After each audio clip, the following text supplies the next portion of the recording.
এক বাটি ময়দার মধ্যে একটা ডিম দিয়ে আপনি পুরো পরিবারের জন্য ডিনার রেসিপি বানিয়ে নিতে পারেন। আর এই রেসিপিটা এত অসাধারণ টেস্টি যে আপনি নিজেও কল্পনা করতে পারবেন না যে এত সুন্দর একটা রেসিপি তৈরি হতে পারে মাত্র একটা ডিম দিয়ে। এটা দেখুন আমি বানিয়ে ফেলেছি, খুবই সুন্দর, দারুণ দেখতে, আর খেতে কিন্তু অসাধারণ। এই অল্প সময়ের মধ্যে একেবারে ফুল মিল একটা রেসিপি যদি আপনি তৈরি করতে চান তাহলে কিন্তু এই রেসিপিটাকে আপনাকে দেখতেই হবে। চলুন তাহলে রান্নাটা আরম্ভ করা যাক। আমি পুরো পরিবারের জন্য বানাবো, সেই জন্য আমি 1.5 বাটি মতো ময়দা নিয়ে নিয়েছি। আর এর মধ্যে দিয়ে দিচ্ছি 1 টেবিল চামচ মতো লবণ। তারপর আমি দিয়ে দিলাম 1 টেবিল চামচ মতো চিনি। তবে চিনিটা অপশনাল, আপনাদের পছন্দ না হলে চিনিটা স্কিপ করতে পারেন। এবারে আমি অল্প অল্প জল দিয়ে একটা স্মুথ ব্যাটার বানিয়ে নেব। একবারে সব জল দেবো না, অল্প অল্প জল দেবো, দিয়ে অনবরত নাড়ছি। নেড়ে নেড়ে একটা স্মুথ ব্যাটার আমি বানিয়ে নিচ্ছি। দেখুন আমার 1 গ্লাস মতো জল দেওয়া হয়ে গেছে, আরও খানিকটা জল লাগবে।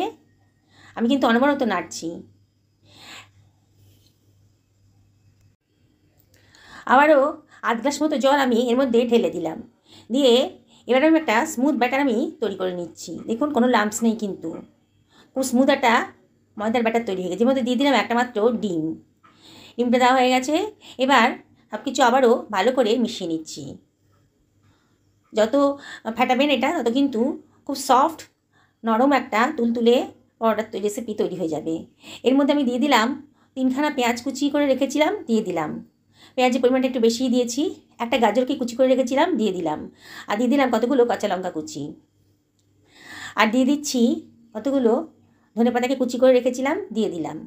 আমি সব সবজি আগে থেকে ভালো করে ধুয়ে পরিষ্কার করে রেখে দিয়েছি। এবার দিয়ে দিলাম 1 টেবিল চামচ মতো চিলি ফ্লেক্স। আর দিয়ে দিলাম 1 টেবিল চামচ মতো চাট মশলা।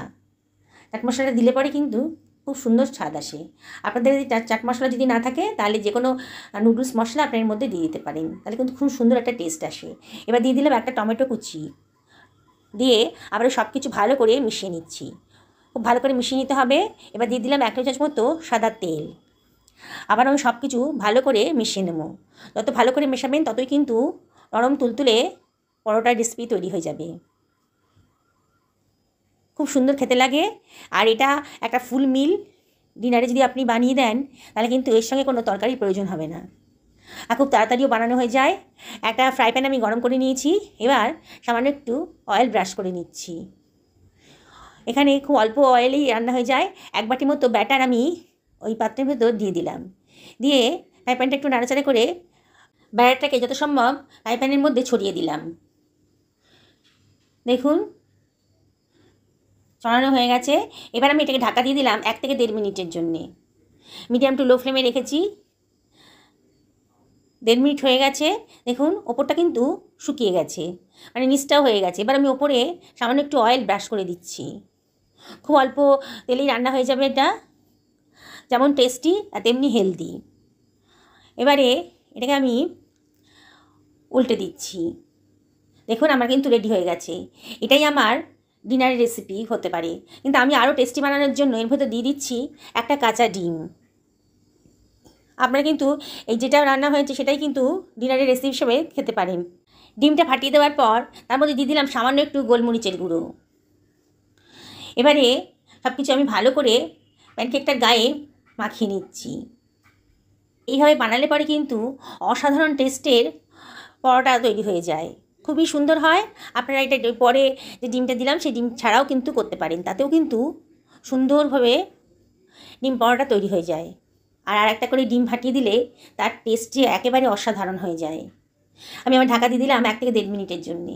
দেখুন আমার ওপরের ডিমটা কিন্তু সেদ্ধ হয়ে গেছে। এবার আমি ওপর থেকে আরেকটু অয়েল ব্রাশ করে দিচ্ছি। বন্ধুরা আমি আপনাদেরকে রিকোয়েস্ট করব আপনারা আমার মতন করে একদিন অন্তত বানান। এবারে অয়েল ব্রাশ করা হয়ে গেছে। এবার আমি এটাকে উল্টে দেব। দেখুন কি সুন্দর দেখতে হয়েছে। টেস্ট কেমন হয়েছে সেটা আমি বলতে পারবো না আপনাদেরকে। আপনারা যেদিনকে রান্না করবেন সেদিন আপনারা নিজেরাই খেয়ে বলবেন যে টেস্টটা কেমন হয়েছে। আমি চেপে চেপে ধরে পুরো ভালো করে এটাকে ভেজে নিচ্ছি। খুব অল্প তেলেই ভাজবো। চেপে চেপে খুন্তি দিয়ে চেপে চেপে ভালো করে ভেজে নিচ্ছি, যাতে কোনো রকম কাঁচা ভাব না থাকে। খুবই সুন্দর, খুবই টেস্টি রেসিপি। বন্ধুরা, রেসিপিটা যদি আপনাদের ভালো লাগে তাহলে লাইক করবেন, শেয়ার করবেন আর কমেন্ট করে জানাবেন আমাকে আপনাদের কেমন লাগলো। দেখুন, ভালো করে চেপে চেপে ধরে আমার কিন্তু এটা ভাজা হয়ে গেছে। আর ফ্লেমটাকে আমি মিডিয়ামেই রেখেছি। দেখুন, আমি আবার উল্টে দিচ্ছি।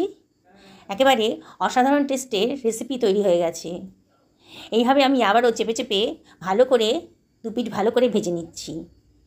বন্ধুরা, যারা আজকে আমার চ্যানেলে প্রথম দিন তাদেরকে আমি রিকোয়েস্ট করব, যদি তারা ইউটিউব থেকে দেখেন তাহলে আমার চ্যানেলটা সাবস্ক্রাইব করবেন, আর যদি ফেসবুক থেকে দেখেন তাহলে আমার পেজটাকে ফলো করার জন্যে আমি আপনাদেরকে রিকোয়েস্ট করব। ফ্রাই প্যানটা থেকে তুলে নিয়েছি প্যানকেকটা। এবার আবারও আর একটা প্যানকেক আমি এর মধ্যে তৈরি করে নিচ্ছি। আবার একটু অয়েল ব্রাশ করে দিলাম। আবারও এক বাটির মতো ব্যাটার আমি ফ্রাই প্যানের মধ্যে ঢেলে দিলাম। আবারও যথাসম্ভব আমি এটাকে ঝাঁকি দিয়ে পাতলা করে নিলাম, ছড়িয়ে দিলাম পুরো ব্যাটারটা ফ্রাই প্যানের মধ্যে। ঢাকা দিয়ে দিলাম 1 থেকে 1.5 মিনিটের মধ্যে। 1 থেকে 1.5 মিনিটের মধ্যে কিন্তু আমার পরোটাটা রেডি হয়ে গেছে। নিচে পোর্শনটা শুকিয়ে গেছে, ওপর পোর্শনটা দেখুন একেবারে শুকিয়ে গেছে। এবার আর একটু অয়েল ব্রাশ করে দিচ্ছি। অয়েল ব্রাশ করে দিয়ে এবার আমি এটাকে উল্টে নেব। বন্ধুরা, আমি আপনাদেরকে আবারও রিকোয়েস্ট করব, একবার অন্তত এরকম ধরনের একটা রেসিপি বানিয়ে নিন। ডিনারে তো খেতেই পারবেন, বাচ্চাদের স্কুলের টিফিনে, হাজব্যান্ডের লাঞ্চ বক্সের জন্যও কিন্তু এই রেসিপিটা একেবারে পারফেক্ট। আমি এই পরোটাগুলোর পরে আর একটা করে ডিম দিয়েছি। আপনারা যদি এই পরে ডিম দিতে না চান তাহলেও কিন্তু অসাধারণ টেস্টের এই পরোটাগুলো আপনারা তৈরি করে ফেলতে পারেন। আর পরে যদি একটা করে ডিম দেন, তার স্বাদ যে কী রাজকীয় হতে পারে সেটা আপনারা নিজেরাই যখন রান্না করবেন তখন বুঝতে পারবেন।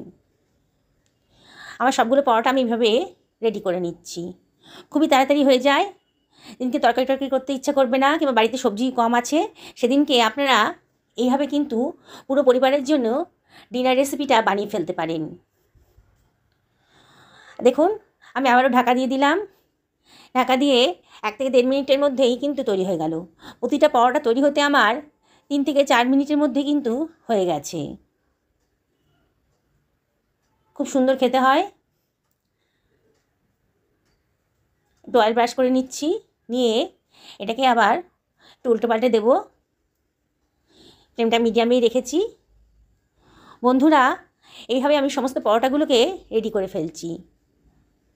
এটা যেদিনকে রান্না করবেন সেদিনকে দেখবেন আর কোনো তরকারির প্রয়োজন হবে না। এটাই শুধুই খাওয়া যায়। এটা একটা ফুল মিল রেসিপি। আমার তৈরি হয়ে গেছে। আমি এবার সার্ভ করে দিচ্ছি। দেখুন, দেখতে কত সুন্দর হয়েছে। বাচ্চাদের এরকম একটা টিফিন পেলে কিন্তু তারা সব চেটেপুটে খেয়ে নেবে। আমি আবারও আপনাদের রিকোয়েস্ট করব, একদিন অন্তত এরকম করে বানান, আর অবশ্যই আমাকে কমেন্ট করে জানাবেন যে আপনাদের কেমন লাগলো এই রেসিপিটা। বন্ধুরা, সকলে ভালো থাকুন এই কামনা করেই আজকের ভিডিওটা এখানে শেষ করছি। আবার দেখা হবে অন্য কোনো দিন অন্য কোনো রেসিপিতে। সকলে ভালো থাকুন এই কামনাই করি।